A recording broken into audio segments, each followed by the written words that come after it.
पूरी दुनिया को कोरोना वायरस ने अपनी चपेट में ले लिया है। कोरोना वायरस का सबसे ज्यादा प्रभाव दुनिया के सबसे ताकतवर देश अमेरिका पर पड़ा है। अमेरिका में कोरोना वायरस से मरने वालों का आंकड़ा 47,000 के पार जा चुका है। भले ही अमेरिका इन हालातों के लिए चीन के माथे पर दोष मढ़ता रहे, लेकिन वहां पैदा हुए इन हालातों के लिए अमेरिका खुद भी कहीं ना कहीं जिम्मेदार है।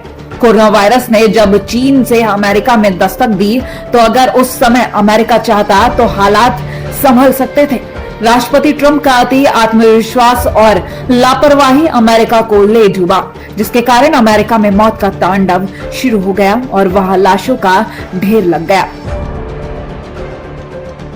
कोरोना वायरस के कारण जहां पूरे देश में आपातकाल जैसी स्थिति पैदा हो गई थी, तो वहीं अमेरिका में कुछ कंपनियां ऐसी भी थीं जहां मजबूरी की ऐसी रोटी सेकी जा रही थी जिसकी गर्माहट ने पूरे अमेरिका को जलाना शुरू कर दिया। इस गलती में सबसे बड़ी भूमिका अमेरिका की फूड कंपनी स्मिथफील्ड फूड्स ने निभाई, जिसकी सजा आज अमेरिका का हर एक नागरिक भुगत रहा है। अमेरिका के साउथ डकोटा के शहर सियोक्स फॉल्स में सुअर के मांस प्रोसेस करने वाली स्मिथफील्ड फूड्स कंपनी में कोरोना संकट के बीच भी काम जारी रहा। इंसान को जिंदा रहने के लिए खाना बहुत जरूरी है, जिसके कारण अमेरिका समेत दुनिया के तमाम देशों में एसेंशियल वस्तुओं की फैक्ट्रियों और कंपनियों में काम जारी रखने की अनुमति दी गई थी। स्मिथफील्ड फूड्स कंपनी में इसी के चलते काम जारी था। सुअर का मांस प्रोसेस करने वाली अमेरिका की सबसे बड़ी कंपनियों में से एक स्मिथफील्ड में 3700 कर्मचारी काम करते हैं। यहाँ रोजाना 19,000 से ज्यादा सुअर काटे जाते हैं, जिसके बाद उनके अलग अलग प्रोडक्ट बनाए जाते हैं। कंपनी के सीईओ कीथ सुलिवन ने कोरोना संकट के बीच बयान जारी करते हुए कहा था कि खाना इंसान के लिए जरूरी है, इसलिए संकट की इस घड़ी में भी हम कंपनी में काम जारी रखेंगे। हम अपने कर्मचारियों और अमेरिका के प्रत्येक नागरिक की सेहत का ख्याल रखेंगे। कीथ सुलिवन के बयान से ऐसा लगा मानो वो किसी मसीहा की तरह लोगों के सामने आए हैं, लेकिन उनकी बातों ने जमीन तक आते आते दम तोड़ लिया। अमेरिका के नागरिकों का तो छोड़िए, कंपनियों ने अपने कर्मचारियों तक की सेहत का ख्याल नहीं रखा। लापरवाही की हद तो तब हो गई जब कंपनी ने काम जारी रखते हुए न जाने अमेरिका के कितने घरों में कोरोना वायरस को पहुंचाने का काम किया। बजफीड न्यूज के एक रिपोर्ट के मुताबिक कंपनी ने शुरुआत दौर से ही लापरवाही बरती थी। कंपनी ने न तो कर्मचारियों के प्रति सुरक्षा मानकों का ध्यान रखा और साथ ही साथ कोरोना वायरस के सबसे कारगर हथियार सोशल डिस्टेंसिंग को भी दरकिनार किया। इतना ही नहीं, कंपनी ने मजदूरों को काम जारी रखने के लिए फ्री में लंच और $500 की रिस्पॉन्सिबिलिटी बोनस करवाने का ऑफर भी दिया, ताकि मजदूर काम करना जारी रखें। कर्मचारियों की जान से बढ़कर पैसों को महत्व देने वाली स्मिथफील्ड की लापरवाही का नतीजा धीरे धीरे सामने आने लगा। कंपनी में कोरोना संक्रमण फैलने की खबरें सामने आने लगी, लेकिन कंपनी ने ये बात भी सभी से छुपा कर रखी। मिली जानकारी के मुताबिक 9 अप्रैल को स्मिथफील्ड के 80 कर्मचारियों को कोरोना वायरस से संक्रमित होने की पुष्टि हो चुकी थी।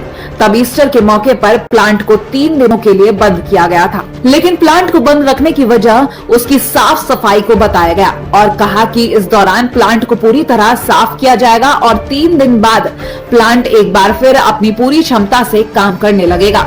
इस दौरान कंपनी ने एक बयान जारी करते हुए कहा कि कंपनी ने 11 अप्रैल को बड़े हिस्से में काम बंद रखा था, जबकि 12 और 13 अप्रैल को प्लांट पूरी तरह बंद रखा गया था। जबकि सच्चाई तो ये है कि 80 कर्मचारियों को कोरोना संक्रमित होने की पुष्टि के बाद भी कंपनी में काम जारी था। लगभग 50 से 60% वर्कर कंपनी में काम कर रहे थे। इस दौरान कंपनी के मार्टिनेज नाम के कर्मचारी की मौत भी हो गई थी, लेकिन इससे 7 दिन पहले ही स्मिथफील्ड ने सार्वजनिक तौर पर अपने यहाँ कोरोना वायरस संक्रमण की बात मानी थी। लेकिन कंपनी में कोरोना पनप चुका है, इसके बावजूद भी कंपनी में वर्करों से काम करवाया जाता रहा। अमेरिका में कोरोना संकट के बीच बेरोजगारी का स्तर सबसे बुरे दौर में पहुंच चुका है। ऐसे में कोई भी गरीब मजदूर किसी भी हाल में अपनी नौकरी गंवाना नहीं चाहता। मजबूरन सभी गरीब वर्कर 2 वक्त की रोटी के लिए काम पर जाते रहे। अपनी जान को जोखिम में डालकर वो लोग लगातार काम करते रहे, लेकिन जब वर्करों ने आवाज नहीं उठाई तो अपने माँ बाप की मजबूरी को देखते हुए कंपनी में काम कर रहे कर्मचारी की बेटी जूलिया ने सोशल मीडिया की मदद से आवाज लोगों तक पहुंचाई। ताकि सार्वजनिक रूप से कंपनी को बंद करने का दबाव बनाया जा सके, जिसके कारण उसके माता पिता की जान बच सके। जूलिया के इस पहल का असर भी देखने को मिला, लेकिन तब तक बहुत देर हो चुकी थी। 15 अप्रैल को कंपनी को बंद करने के आदेश तो मिल गए, लेकिन तब तक कंपनी में 725 कर्मचारी कोरोना की चपेट में आ चुके थे और पूरे साउथ डकोटा में कोरोना के 1635 मामले सामने आए।